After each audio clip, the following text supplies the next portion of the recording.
Hello friends, आज हम बताने जा रहे हैं कंपोनेंट्स ऑफ कंप्यूटर के बारे में। यहाँ पे एक डायग्राम के माध्यम से कंप्यूटर के कंपोनेंट्स को बताया गया है। A block diagram of basic computer organisation. सबसे पहले है हमारा input, memory, output, CU, LU.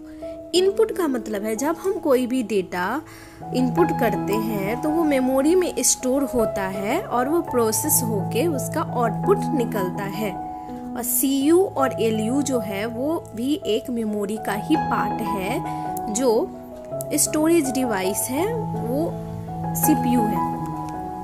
अब हम बताने जा रहे हैं कि इनपुट यूनिट क्या है। The process by which data and instruction are entered into a computer system। जब कोई भी एक ऐसी प्रक्रिया जिसके द्वारा हम कोई भी डेटा और इंस्ट्रक्शन को कंप्यूटर सिस्टम में इंटर करते हैं, जैसे कि हम किस चीज़ से इनपुट करते हैं, तो इनपुट डिवाइस हमारा क्या क्या है वो यहाँ पे मेंशन किया गया है। तो हमारा इनपुट डिवाइस है keyboard, mouse, microphone, camera, scanner, punch card etcetera. जैसे कि हम कीबोर्ड से कोई भी डेटा को टाइप करते हैं तो वो हमारा मेमोरी के माध्यम से रीड करके वो आउटपुट के माध्यम मॉनिटर के माध्यम से आउटपुट निकलता है।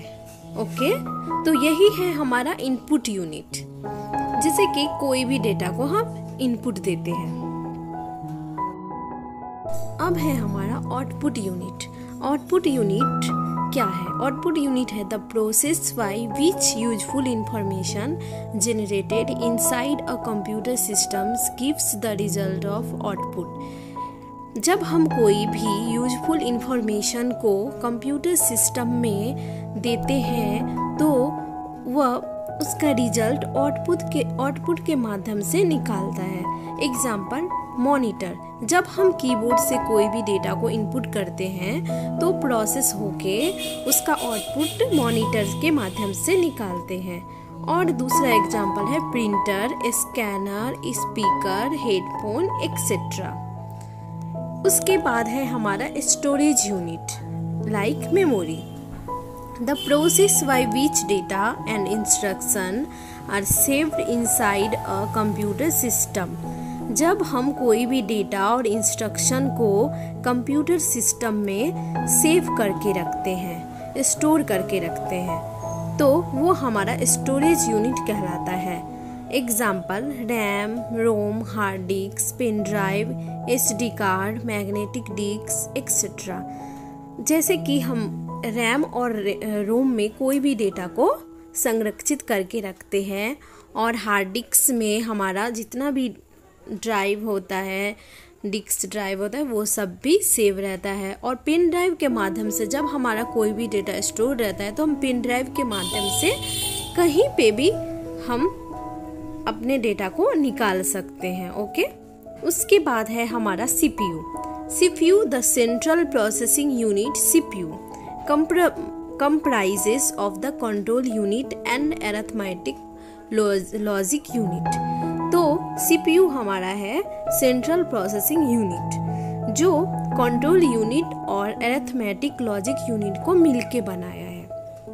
CPU is the brain of the computer. CPU को कंप्यूटर का ब्रेन भी कहा जाता है। जैसे हम लोगों के ह्यूमन में भी हर एक ह्यूमन के पास अपना एक ब्रेन होता है, वैसे भी कंप्यूटर का भी एक ब्रेन होता है जिसको हम लोग CPU कहते हैं। CPU store data and instruction. The CPU has storage devices called registers. कोई भी डेटा और इंस्ट्रक्शन को हम CPU में स्टोर करके रख सकते हैं और यह स्टोरेज डिवाइसेस जो है वो हमारा रजिस्टर कहलाता है। ओके, अब है हमारा ALU stands for arithmetic and logic unit. ALU arithmetic logic unit पर स्टैंड्स करता है। It is important components of CPU। यह CPU का एक मेन पार्ट है। It performs all logical operations on the data are called ALU. यह जितने सारे भी लॉजिकल ऑपरेशन डेटा है उसको परफॉर्म करता है। उसके बाद है CU। CU stands for control unit. It is most important component of the CPU. It controls and coordinates the activities of all other unit of the computer. CU control unit के ऊपर stand करता है और यह सबसे main अंग है CPU का, और ये जितने भी सारे यूनिट है उसके एक्टिविटी को संभालता है। Thank you for watching this video.